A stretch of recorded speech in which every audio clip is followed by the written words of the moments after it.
Hey, that probably take her. Man, don't make the trick, so you know we about to turn on.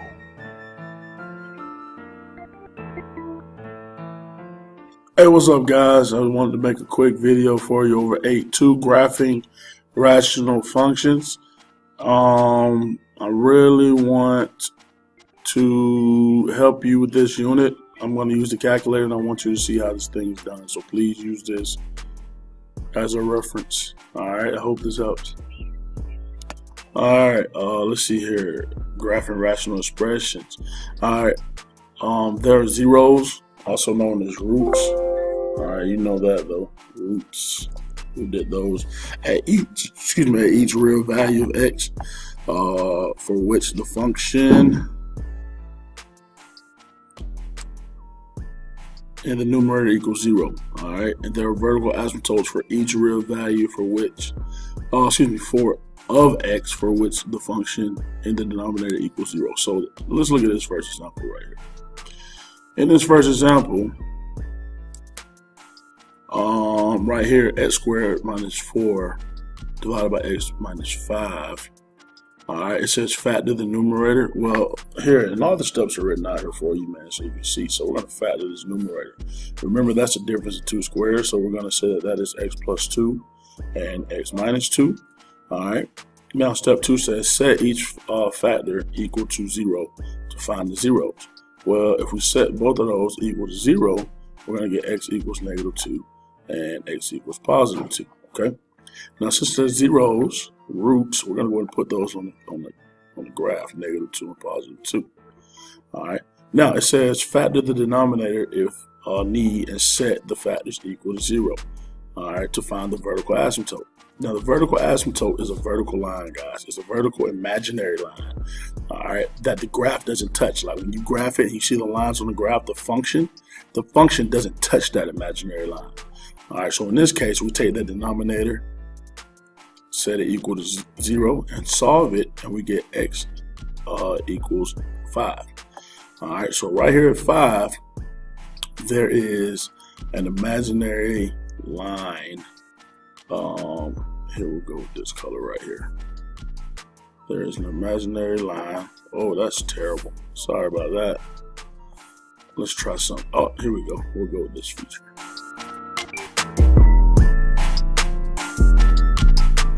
Alright, there's an imaginary line that the graph doesn't touch. Alright, right there at 5. Alright, and that's why, remember how we set it equal to 0 and solve it, the denominator, we found where it's undefined. Where it's undefined there. The line itself, the graph doesn't touch that line.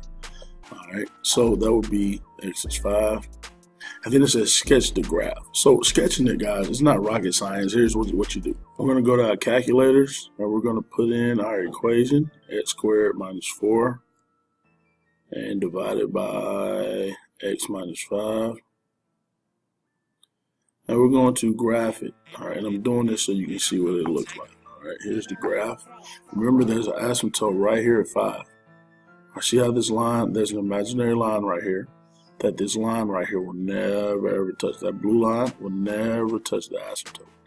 There's our 0, 2. There's our other 0, negative 2. And we're just going to make a rough sketch, man. And we'll use our graph, our table, to see if there's any points that we can see.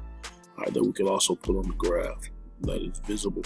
See how it says error right here at 5? Because that's an asymptote. All right, that's a vertical asymptote and the line doesn't touch. All right, we know about the zeros. All right, we can estimate these decimals. So here we go. Let's go back to our graph. Our graph. So I'm going to sketch this graph, all right, as best as possible right here. Oh. Now notice how that goes down, gets close to that, but it'll never, ever, ever touch it, and it continues infinitely. All right, it continues infinitely. So that's it, man. Sketch a rough graph just like that, okay? Let's try this one. This is a you try. I'm going to leave that for you guys to try, okay? Well, no, let's go ahead and talk about the roots. I'll solve them. You can sketch it yourself. All right, your roots right here, if we factor the top, all right, we factor the top, that's going to give us x minus 3 and x plus 1. And then right here at the bottom, we have x minus 2. So for our roots, remember, we'll set the numerators equal to 0 and solve them, and we'll get x equals 3 and negative 1. So we have 3 and negative 1. Those are our roots. And then we have an asymptote. All right, vertical asymptote. Remember, you take the bottom, set it equal to 0. You get x equals 2. All right, we have a vertical asymptote right here at 2. All right, so now sketching the graph, guys, shouldn't be hard at all. Right here, you do it in your calculators, but I know this graph is going to do something like this. Oh, I missed the root. Let me try that one more time. I just missed it altogether. Oh my gosh. We're going to sketch the root right there. It gets closer and closer, but doesn't touch it. It just continues infinitely. And this side does the same type of thing. I missed it again. Man, I'm telling you. Guys, I suck at drawing on this platform. On this slate. So just look at your graph. It should look something like that, okay? Now, horizontal asymptote, all right? If the degree of the numerator, all right, remember degree is your exponent. If the degree of the numerator at the top, all right, is greater than the degree of the bottom, all right, there's no horizontal asymptote, all right? So horizontal asymptote, no horizontal asymptote, all right, equals degree of the top. Degree of the top. If the degree of the numerator is less than the degree of the bottom, the y asymptote is going to be y equals 0. All right, so y equals 0 is when the degree at the bottom, the degree is at the bottom. All right. And then if the degree of the numerator is equal to the degree on the bottom, meaning if the degree at the top and the degree at the bottom are the same, then the leading coefficients, you take the leading coefficients and divide them out. So let's just go ahead and look at an example. All right, what is the horizontal asymptote of the rational function below? All right, well, the degree up here at the top, the degree is 1. All right, and down here the degree is 2. So right here we have a situation where the degree is larger at the bottom. All right, the degree is larger at the bottom. That degree is 2. This degree is 1. It's next to the first. Since the degree is larger at the bottom, that means that the horizontal asymptote is y equals 0. All right, right here. If the degree at the numerator is less than the degree at the bottom, or if the degree is larger at the bottom, which it is, y equals 0.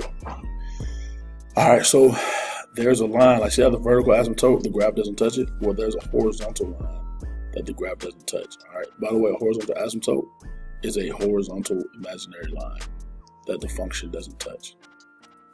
For this one, we look at the degree at the top. It is 2. All right. Then we look at the degree at the bottom. It is also 2. So what we have is the same degree. All right. The degrees are equal. All right. When the degrees are equal, we use this rule right here. We're going to take the leading coefficient at the top, which is 2.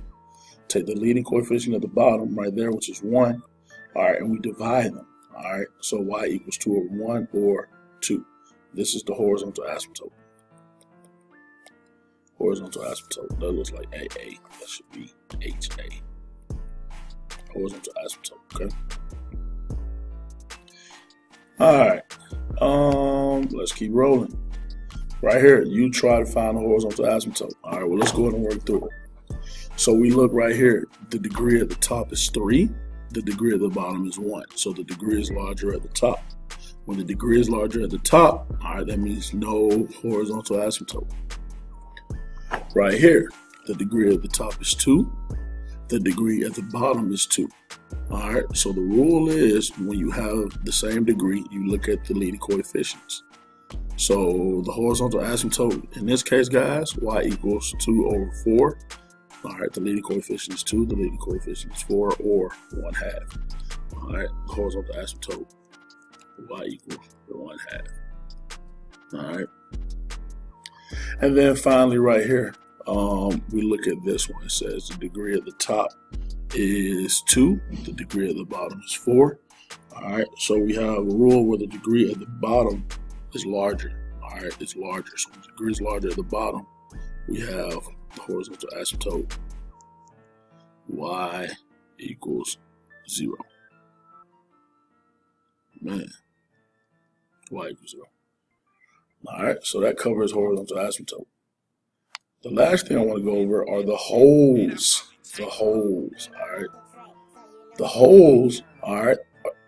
The holes are simple. If a rational function has the same factor, all right, meaning basically if I have the same factor that I can cancel out, and then I can cancel it, like let's say I had x times y over x, right? If I can cancel out, then that's a hole. All right, there's a hole in the graph, and I'm gonna show you what I mean. All right, cool. Here's what we got. We have x squared minus 4 over x plus 2. But we factor those. We have x squared minus 4. Oh, I'm sorry, I didn't even factor it. I just rewrote it. We have x plus 2 over x minus 2. And then at the bottom, we have x minus 2. All right, so we factor that. Now, what you're going to do is see how you have x plus 2 over x minus 2 over x minus 2. We're going to cancel that out. And that factor that we cancel, we're going to set it equal to 0 and solve it. And we get x equals 2. Well, here's where the hole is. All right, here's where the hole is. I'm going to show you. Actually, I'm sorry. That should be x plus 2 at the bottom. So let me backtrack. Oh, man, I wrote the problem wrong. That should be plus 2. All right, so this is going to cancel out. All right, so that is what canceled. All right, so I take the x plus 2. Oops, I take the x plus 2. I set it equal to 0 and solve it, and I get x equals negative 2. All right, and that is where our hole is going to be, at x equals negative 2. All right, so anyway, when you go to your graph and you graph this thing, let me graph it. And we put the equation in and we hit graph. All right, I want you to see it right here. There's the table, there's an error right there at negative 2 because there's a hole there. All right, you can't see it right here, but there's a hole right here at negative 2 in the graph, okay? And so anyway, let me bring the table up so you can see the table. See at negative 2, there's an error. There's a hole right there. And remember, we said that there is where the hole was at negative 2. So when we sketch it, remember now, and we can use our graph, our table to pick points, but we saw that there was a hole right here at negative 2. All right, so let me look at the graph one more time. What points can I see? Let's see. 0, negative 2. All right, so let me plot that real quick. 0, negative 2 right here. We have a hole right here at negative 2, so I'm going to go around. Let's see, negative 3, negative 5. I'll put that one on there. Negative 3, negative 5. All right, and then let me put one more point. 5, 3, 6, 4. I'll put 6, 4 on there. 6, 1, 2, 3, 4. All right, and then I'm going to sketch me a line real quick just so it can be kind of straight. All right, let me straighten this end out real quick. All right, but remember, there is a hole right here, guys. There's not actual function right there. There's a hole. And so to indicate your hole, man, that's what you're going to do, guys. You're just going to put a ring right there. There's a hole. There's no real function right there, okay? All right, and again, let's just go over this one. We factor the top. All right, that's going to give us x plus 3, x minus 2. And then at the bottom, we have x minus 2. Well, x minus 2 cancels, so we're going to take the factor that we canceled, set it equal to 0, and solve it. Here's where the hole is. All right, there's a hole at x equals 2. All right. So you graph it, and then there's a you try. I'm going to let you try this one. And I really hope that this helps you prepare for our quiz coming up. So good luck and catch you later.